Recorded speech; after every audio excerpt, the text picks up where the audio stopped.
This isn't normal anymore. Glitch and Gooseworx have spoken many times about how much content farm channels are hurting the digital circus, and recently one of the users decided to ask about it, in response to which Gooseworx just showed an image, the meaning of which is clear to everyone. But let's talk about what was and what will be the result of this so-called conflict. I think a lot of people have noticed this strange shot that shows us some blurred content. Take a look! What the f am I looking at? The consequences of our actions! But why are Gooseworx and Glitch so open about it? Actually, this conflict started a long time ago. Watch this video to the end to understand what really happened and what the future holds. And today we are going to talk not only about what was shown in the trailer, but also about many other things that somehow affect our creators. Gooseworx first gained popularity in late 2019 after her Little Runmo project, and after the release of Digital Circus's pilot episode, the whole world was talking about this very talented animator. It all started with a post by a Twitter user with the nickname Terror Mask, who wrote, "So apparently this joke conversation from years ago is now being used by Digital Circus haters and spineless idiots from 4chan for the hate that started after the release of the TADC pilot. If you see someone bringing this up, don't take them seriously and report them." Also attached to the post was an image showing that in the distant 2021, a user wrote, "Back to your drilling fetish, I see," to which Gooseworx replied, "You can't prove it's a fetish," followed by an image of various characters enjoying having their heads drilled. I'm pretty sure Gooseworx hadn't even brought up this conversation, which objectively makes no sense, until recently. But in response to Terror Mask's post, Gooseworx said it was funny because it was. It's not surprising that such arguments appear on sites like 4chan, but what is surprising is that nowadays such trivial things like pictures get too much attention. Maybe it was, or still is, some kind of fetish, and what's the big deal? So I think this post is one of the most senseless judgments I've seen in years, except that in recent years, the tendency to post everything about oneself on YouTube, Twitter, Facebook, or other platforms has become more and more massive and open, and therefore something like this should not be taken too seriously. Like I said, it all started with a thread on 4chan, but then this movement started to gain popularity on other platforms as well. In the end, all this led to the fact that was organized a live broadcast GlitchX 2023, on which were gathered all the creators of projects, to which is directly related to the studio Glitch. On this broadcast in the main trained further plans and events, but at some point some users began to spam massively unpleasant information. Fortunately, YouTube's automatic content detection worked perfectly and was able to fix most of the problems, but instead of improving the situation, it made it worse. Users became even more enthusiastic about sharing all this garbage on social networks and other platforms. As I said after 4chan, this whole process started on other platforms. And one example is this random meme about working out. I don't understand what the perpetrators are trying to achieve. Maybe they want to show how different they are from Gooseworx. Okay, if you don't like the amazing digital circus, that's perfectly normal, but I think it's better to spend your time doing something productive than sitting around trying to insult someone who has achieved great things. All this bullying and harassment just makes me feel Spanish shame. But Gooseworx acted very wisely in this situation by not responding to this harassment in any way and just pretending that nothing was going on. After all, if she started to respond to her abusers, it would only provoke them to harass Gooseworx even more. Unfortunately, this is the reality of the modern internet. There has also been some controversy over Gooseworx's very strange Gooseworx account, but don't be fooled into thinking it's something bigger than it is. It's just a private Gooseworx account that came under scrutiny after this whole situation. To be honest, I'm very upset by the behavior of some of the viewers. And since we're about to see a new episode of the Digital Circus, I'm afraid there will be more and more of these nasty posts. And now let's get to the next part of our video. And in it we'll talk about a phenomenon that could jeopardize the continuation of our favorite show about the strange yet amazing digital circus, content farm channels. I think you've all heard of them at least once in your life. And as the digital circus began to grow in popularity, their numbers began to grow more and more. Initially, Gooseworx didn't talk about it directly, but recently we saw that it is really concerned about this problem. It all started with one of these channels that makes as many videos as possible in order to make as much money as possible. Gooseworx originally said, "You guys keep sending me the worst content farm slop imaginable," and you're like, what are your thoughts on this? I like genuine fan content, but it's just getting really hard to find in the endless sea of soulless trash. After that, however, there was some calm and no further statements from Gooseworx on the subject. But it went on like that until December 29th. And just before the new year, a post was published in which Gooseworx seriously touched on this topic.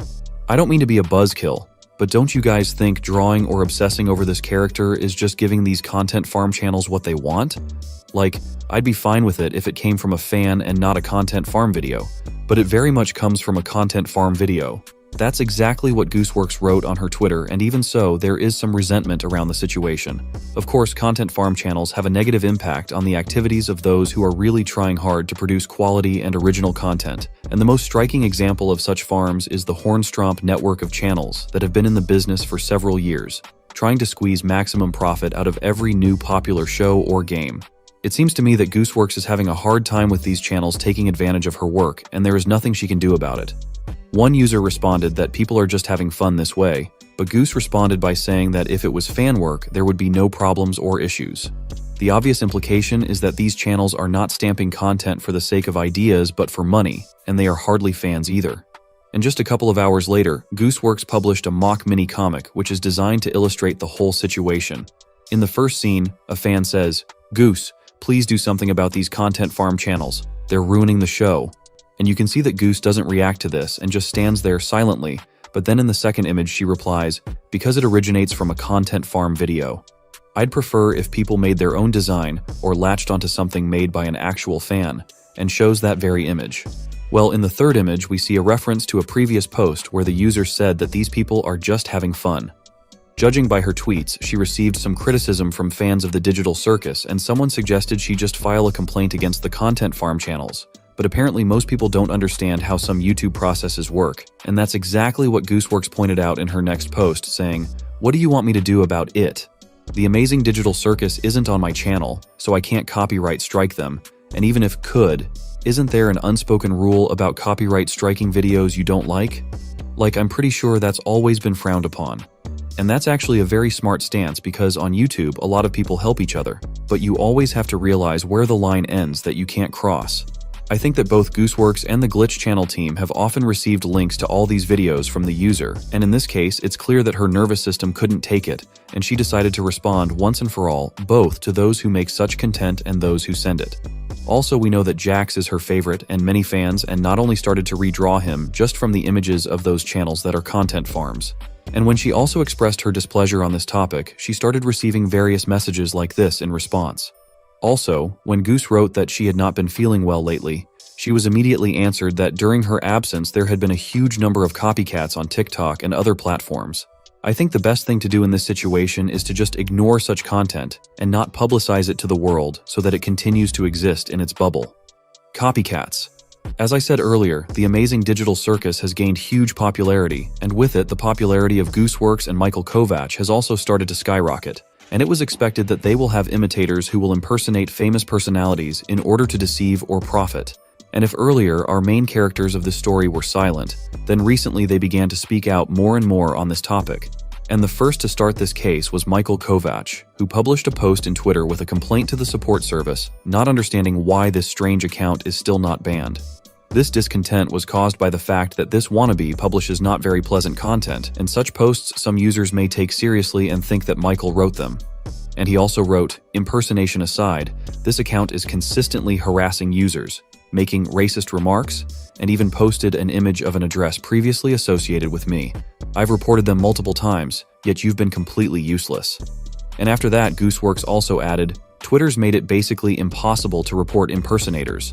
I spent around 2 hours going through all the hoops and was met with this at the end, and on top of that attached a picture that perfectly demonstrates the flawed identification system among Twitter's support team."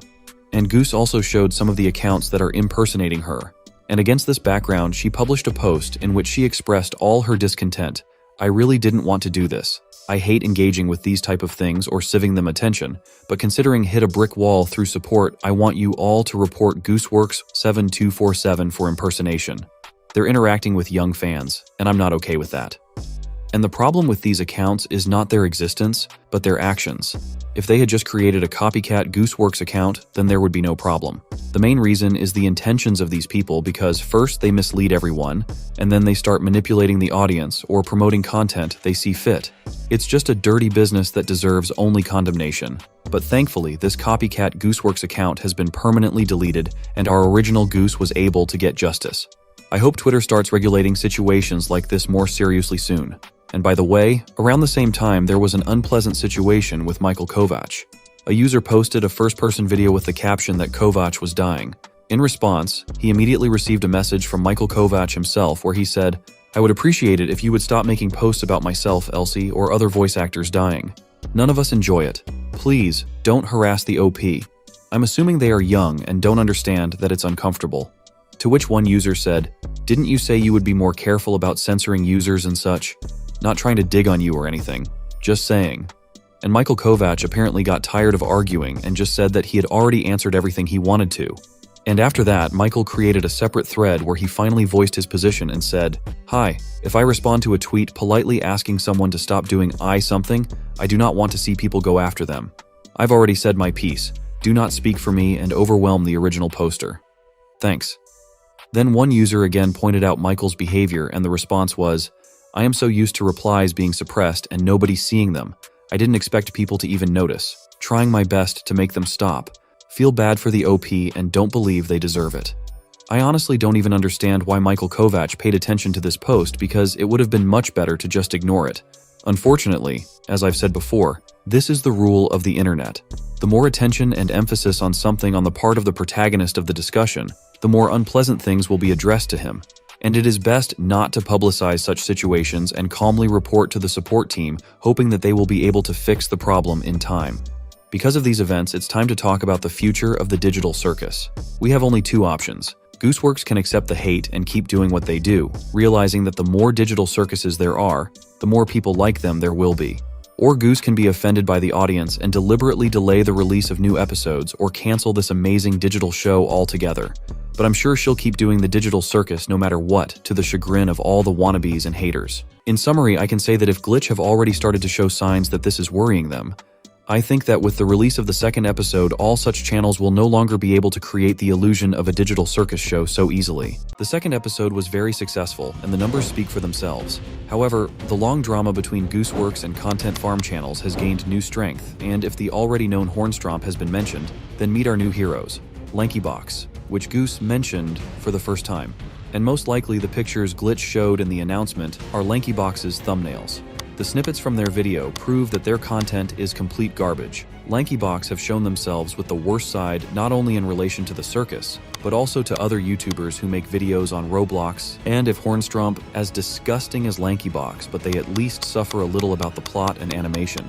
These two are just trash on YouTube, and they certainly do not deserve 37 million subscribers and such a huge income. And that is the end of our amazing video. I would like to wish you success and good luck and say see you soon in new videos.